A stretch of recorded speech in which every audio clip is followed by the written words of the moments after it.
Em plena Segunda Guerra Mundial, os Estados Unidos foram invadidos por um objeto voador não identificado. Uma nave extraterrestre? Uma aeronave japonesa? Balões espiões? Vem comigo, que eu te conto tudo sobre a Batalha de Los Angeles. Bom dia, boa tarde, boa noite, boa madrugada onde você estiver. Eu sou Thiago Luiz Chiquete. Sejam bem-vindos ao canal Desvendando Mistérios.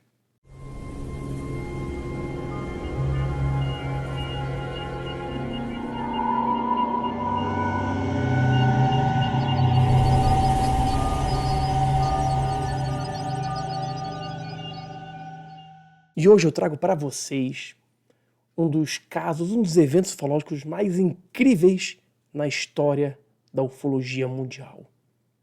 Em plena Segunda Guerra Mundial, os Estados Unidos tinham acabado de ser atacados em Pearl Harbor. Estavam entrando na guerra. E sobre seu território, um objeto voador não identificado surgiu. Ele foi alvejado por milhares de projéteis. Nenhum vestígio desse objeto jamais foi encontrado.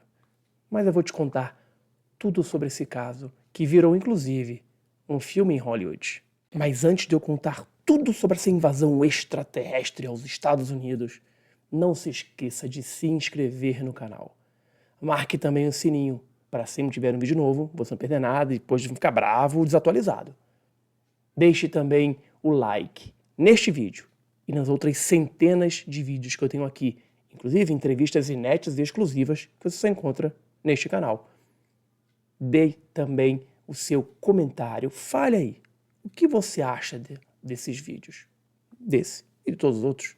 E é claro, compartilhe este vídeo para que a gente alcance mais pessoas. Eu quero saber mais sobre você, o que você pensa sobre todos esses assuntos ufológicos que eu trago aqui.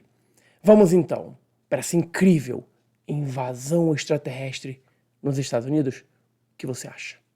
Assim que a Marinha Imperial Japonesa bombardeou Pearl Harbor, em 7 de dezembro de 1941, houve uma onda de pânico por todos os Estados Unidos, principalmente na costa oeste do país, visto que um ataque ou uma invasão eram duas possibilidades iminentes.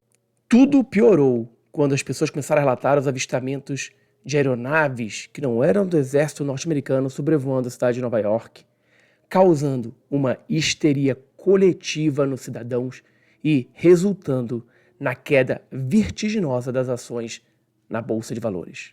Ao invés de Harry Stimson, o então secretário dos Estados Unidos, tentar acalmar a população, ele reforçou as ameaças das forças inimigas e alertou que todos se preparassem para golpes ocasionais, orquestrados por japoneses. Isso fez com que pilotos e radares confundissem barcos de pescas, baleias e até pedaços de madeira com submarinos japoneses, espalhando uma tensão ainda maior por todo o país. O surgimento de boatos de que porta-aviões japoneses atacariam a cidade de Oakland, na Califórnia, através da Baía de São Francisco, fez com que o governo local fechasse todas as escolas e estabelecesse um blackout para servir como cortina de fumaça para o ataque japonês, na esperança de fazê-los hesitarem. Por toda a cidade, a Defesa Civil espalhou sirenes fornecidas pelo Departamento de Polícia de Oakland, a fim de que fosse implementado um toque de recolher. Ficou proibido o funcionamento de televisões ou rádios depois do horário, assim como acender as luzes. Isso também aconteceu com os habitantes de Juneau, capital do Alasca, que receberam instruções governamentais para que respeitassem o toque de recolher e cobrissem suas janelas durante o blackout que seria feito, uma vez que surgiram boatos de que submarinos das tropas japonesas espreitavam a costa sudeste da cidade. Seattle foi outra que instaurou o apagão em todos os lugares como meio de precaução. Os proprietários de empresas ou lojas que deixaram luzes acesas tiveram seus negócios vandalizados por multidões raivosas de mais de 2.000 pessoas. O exército dos Estados Unidos chegou a enviar cerca de 500 soldados fortemente armados para proteger o lote do Disney Studio em Burbank, na Califórnia. temendo que as instalações fossem depredadas ou sabotadas pelos inimigos, minando décadas do Império Hollywoodiano. E foi então que, aproximadamente às 2h30 da madrugada de 25 de fevereiro de 1942, quando as sirenes começaram a funcionar por toda a Los Angeles, que o caos se instaurou. Cerca de meia hora mais tarde, os holofotes rasgaram o céu acompanhando pelo rastro dos disparos, enchendo o horizonte de fumaça. Isso porque a inteligência norte-americana repassou para todos os postos de combate que havia um gigantesco objeto não identificado sobrevoando os céus da cidade. As tropas em Santa Mônica abriram fogo com metralhadoras calibre 50. Todas as outras bases rapidamente atacaram, porém, ninguém via nada além de fumaça e rastros dos tiros que se interpunham à luminosidade brilhante dos holofotes. A máquina desconhecida, como os militares chamavam, permaneceu imóvel, sem sequer contra-atacar. Segundo um ex-diretor da Aeronáutica dos Estados Unidos, o objeto era enorme, simplesmente enorme, e que nunca tinha visto algo assim na vida. Além disso, surgiram milhares de depoimentos de moradores da cidade naquela noite, alegando terem visto objetos estranhos vagando pelo céu, que não se pareciam com os aviões do exército americano. Outros afirmaram que viram aeronaves japonesas voando em formação, assim como o pouso de um avião inimigo nas ruas de Hollywood. Charles Patrick, um artilheiro costeiro, disse que mal conseguia enxergar os aviões, mas eles estavam lá em cima.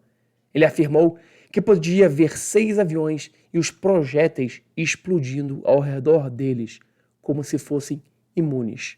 No entanto, o coronel John Murphy, do Corpo de Artilharia Costeira, disse o contrário. Ele garantiu que todos estavam suscetíveis a ver o que não havia por causa do medo e da expectativa ao redor de um ataque. Segundo o coronel John Murphy, a imaginação poderia facilmente ter revelado muitas formas no céu em meio àquela sinfonia estranha de ruídos e cores. Mas fazendo um frio destacamento da situação, não havia nenhum tipo de avião no céu, amigo ou inimigo. O ataque durou até as 4 da manhã, com as tropas tendo disparado mais de 1.400 munições antiaéreas contra o céu.